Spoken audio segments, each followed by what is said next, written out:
नमस्कार, मी सतीश पुंडलिक चेडे, प्रभाग क्रमांक 3 मधून जनरल जागा ब मधून उमेदवारी करत आहे। मी वार्डाच्या जनतेला नम्र विनंती करतो की मी आजपर्यंत केलेले कामं त्याचा मी आज लेखाजोखा देतोय। वार्डाचा विकास, शहराचा तर विकास झालेलाच आहे, त्यासोबत वार्डाचा पण विकास केलेला आहे। आम्ही वारंवार आप्पासाहेबांकडे वार्डाच्या कामासाठी जो पाठपुरावा केला त्याचे फळ म्हणून वार्डामध्ये जे आज रस्ते दिसत आहेत, ओपन स्पेस दिसत आहेत, पाण्याचे जे प्रश्न होते, पाईपलाईन जिथे पाईपलाईन नव्हती तिथे पाईपलाईन टाकून घेतली आणि असे अनेक कामं आमदार साहेबांच्या फंडातून आम्ही पाठपुरावा करून घेतले। परंतु याच्या व्यतिरिक्त एक नगरसेवकाचे जे कर्तव्य असतं की वार्डावर जे संकट आलं त्या संकट समय धावून जायचं, असे अनेक उपक्रम मी वार्डामध्ये राबवले। त्यात उदाहरणार्थ सांगतो की मागील काळात शिंदे साहेबांनी वयोवृद्ध लोकांना एसटीचे हाफ तिकीटची योजना काढली होती। त्याच्यासाठी लोक वन भटकत होते, परंतु मी ती भटकंती बंद करण्यासाठी वार्डामध्ये कॅम्प घेतला आणि विनामूल्य 1 रुपयाही त्यांना खर्च न लागू देता 150 ते पावणे 200 लोक वार्डाच्या लोकांना ती सुविधा मी दिली। त्याच्यानंतर पाणी टंचाई झाली, मी नगरपालिकेची वाट न पाहता, नगरपालिकेचं एक टँकर भेटलं होतं, आम्ही नगरसेवक नव्हतो त्या टायमाला, आमचा कार्यकाळ संपला होता। नगरपालिकेची वाट न पाहता माझ्या वार्डामध्ये मी मोटर बसवून घेतलेली आहे। मोटर बसवून त्या पाणी 4 टँकर मी स्वतः लावले आणि वार्डामध्ये पाणी टंचाई जाणून दिली नाही मी काय।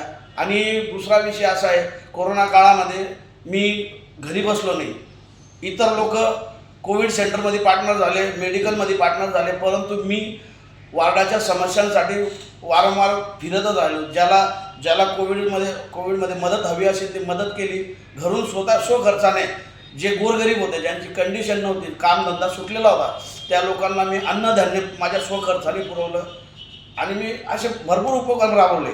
त्याच्यामध्ये आपले हेल्थ असेल, आयुष्मान भारत कार्डाचं कॅम्प असेल, रक्तदानाचा कॅम्प असेल, तुमचे आता मधल्या काळामध्ये भांडे भेटत होते, त्या भांड्यांसाठी महिला वरखेडीला जाऊन 2-2 दिवस मुक्कामी राहत होते, त्यांच्या खूप फजिता होत होत्या, परंतु मी ते फजिता बघून मी तो कॅम्प पाचोऱ्यामध्ये लावला, त्यांचे सही शिक्के करून घेतले, त्याच्यानंतर त्यांना इथंच पाचोऱ्यामध्ये भांडे उपलब्ध करून दिले, त्याच्यामुळं जनता ही खूप समाधानी होती। दुसरा विषय पूर परिस्थितीमध्ये मी घरी नाही बसलो, पडत्या पाण्यात मी वार्डामध्ये घुसलो आणि त्या लोकांना राहायला जागा नव्हती, झोपायला जागा नव्हती।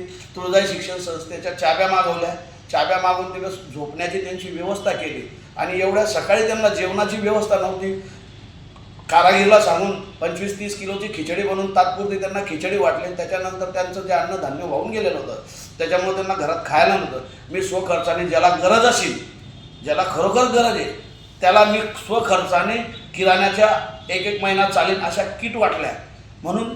आणि दुसरा विषय असा आहे की ज्यांचं नुकसान झालेलं होतं त्या लोकांची मी समस्या आप्पासाहेबांना सांगितल्या। आप्पा स्वतः आले, तहसीलदारला घेऊन आले, तहसीलदार प्रशासनाला घेऊन आले, प्रशासनाला आणल्यानंतर आप्पासाहेबांनी आदेश दिले की यांचे त्वरित पंचनामे करावे।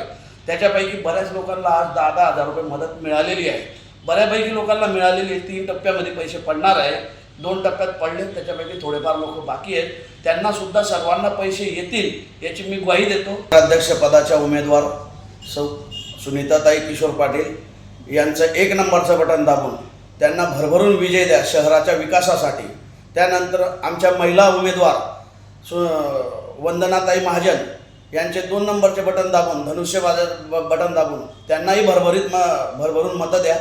आणि त्याच्यानंतर मी स्वतः सतीश चेडे यांचं 1 नंबरचं बटन दाबून भरभरून मतं द्या ही विनंती करतो, आग्रहाची विनंती करतो। तसेच निवडून आल्यानंतर प्रत्येक वेळेस नगरसेवकांना काम करण्यासाठी 5 वर्ष संधी मिळते, परंतु आमचं दुर्दैव की 2 वर्ष कोरोना काळाचे असेच गेले आणि विकास कामं करायला आम्हाला फक्त 3 वर्ष भेटले, परंतु 3 वर्षामध्ये आम्ही इतका विकास केला की भरपूर आमच्या हिशोबाने आणि जनतेच्या हिशोबाने भरपूर केला। जय हिंद, जय महाराष्ट्र।